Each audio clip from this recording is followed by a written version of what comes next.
Buenas, hoy vamos a hablar sobre el diagrama de requerimientos, uno de los diagramas que se basa en el lenguaje SINS y de Modelio, donde podemos diseñar eh, el funcionamiento del sistema a base de mapas conceptuales. En el caso del diagrama de requerimientos es el que explica el qué requisitos va a cumplir el robot y cómo los va a ejecutar, y si esos requisitos satisfacen la necesidad por la cual está creándose el robot. Para lo cual vamos a la siguiente presentación. Entonces, diagrama de requerimientos. Un diagrama de requerimientos, como explicamos, es un diagrama que se basa en un modelo de sistemas de ingeniería BS y utiliza una representación estructurada en sistema de funciones y restricciones que debe cumplir el sistema. Funcionales, no funcionales, el rendimiento de seguridad junto a sus caracterizaciones, todas las funciones que haga el sistema deberían estar en el diagrama de requerimientos y estas deberían cumplir los requisitos. ¿Qué es el diagrama de requisitos? El diagrama de requerimientos de SINS define el qué antes del cómo. O sea, esto establece las capacidades y condiciones del sistema de qué va a hacer para resolver tal cosa. El puente de comunicación, por lo general aquí en el diagrama se suele representar mucho los sistemas de comunicación como el Bluetooth o el Wi-Fi, de las necesidades del cliente del texto a la arquitectura. Ingeniería en modelo. Fuente de verdad única, referencia principal para evitar ambigüedades y errores.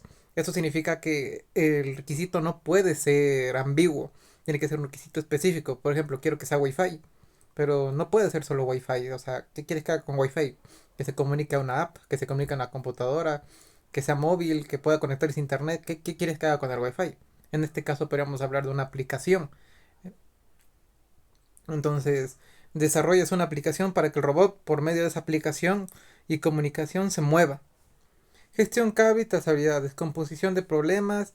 Esto divide requisitos complejos en partes técnicas manejables. O sea, que el diagrama está hecho para que tú entiendas qué hace cada parte del robot. Jerarquización. Obviamente un requisito va a ser más importante que otro. Por ejemplo, uno de los requisitos puede ser comunicación. El robot primero tiene que comunicarse y después tiene que encender el motor para moverse, en el caso de la plataforma móvil, que es lo que a mi grupo le tocó. Trazabilidad, capacidad de rastrear la vida y requisitos en ambas direcciones. O sea, si el requisito está llegando al sensor y el sensor está pudiendo controlar el motor cuando se mueve. Y en ese mismo lapso existe la comunicación. Entonces, el diagrama de requisitos se encarga de satisfacer una necesidad. Vincula el requisito con el bloque componente que implementa. Relación Verify conecta el requisito con un test de caso y de prueba, o sea, se va a probar si realmente funciona el sistema o no y se está cumpliendo con la premisa otorgada. Requerimientos Toolbox.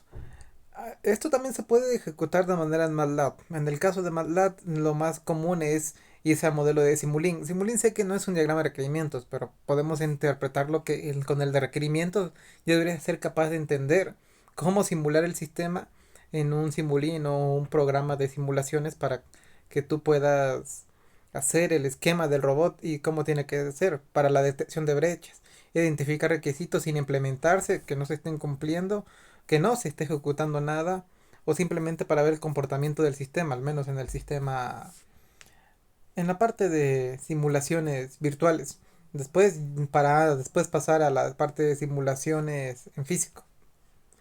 El ejemplo de diagramas de enriquecimientos es qué se va a modelar, cuáles serán los límites del robot, quiénes interactúan con él, ya sean personas, aplicaciones, clasificaciones, objetos incluso pueden ser también, como por ejemplo evitar que el robot colisione con algún objeto.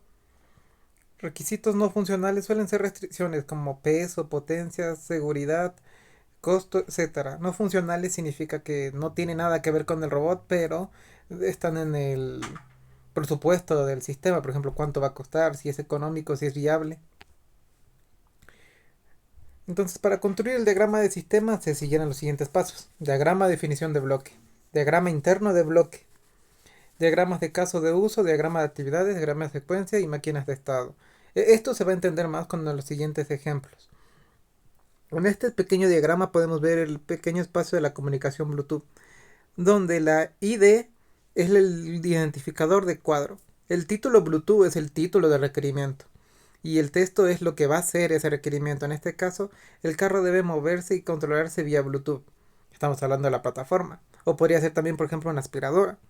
Requerimientos de tipo de clase. También se especifica la clase de requerimiento, en este caso clase Bluetooth.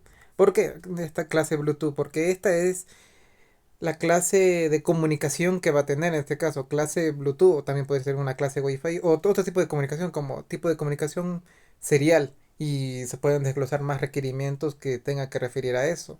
O por ejemplo, si tienes dos sistemas de comunicación, vas a poner arriba título comunicación general y vas a dividir en subcuadros, uno de comunicación clase Bluetooth y otro de clase Wi-Fi.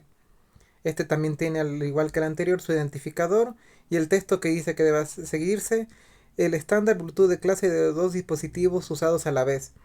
Eso significa que se va a conectar el celular con el robot y nadie más. O sea, no va a poder conectarse dos celulares al mismo tiempo, tres, para no saturar el sistema. Entonces, como en el ejemplo anterior ya expliqué, el celular y el robot se van a conectar por Bluetooth solo los dos, para evitar emparejamientos con alguien más.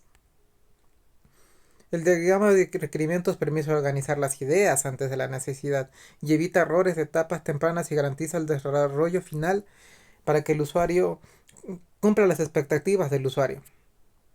Aquí tenemos las biografías y por ejemplo vamos a poner un ejemplo de el robot.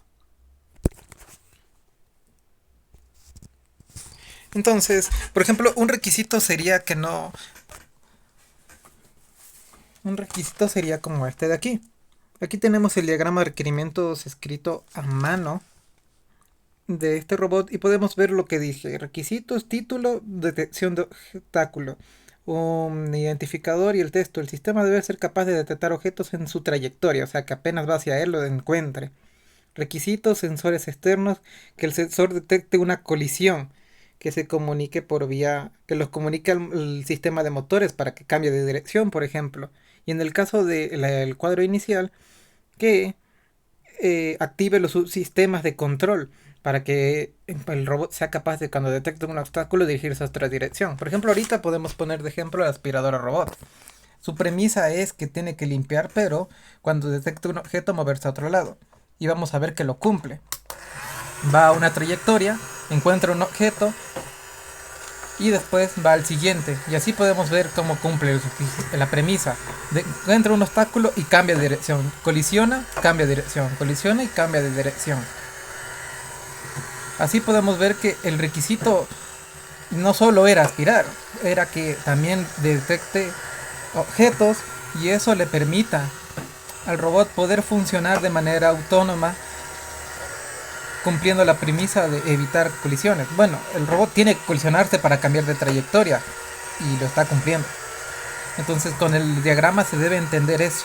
Así es como el diagrama escrito a mano nos explicó con 4 gráficos lo que tiene que hacer el robot, como lo estamos viendo a continuación.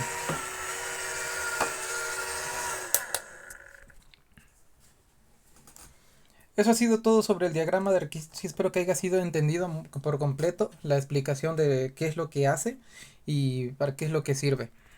De antemano, muchas gracias por escuchar la presentación y hasta luego.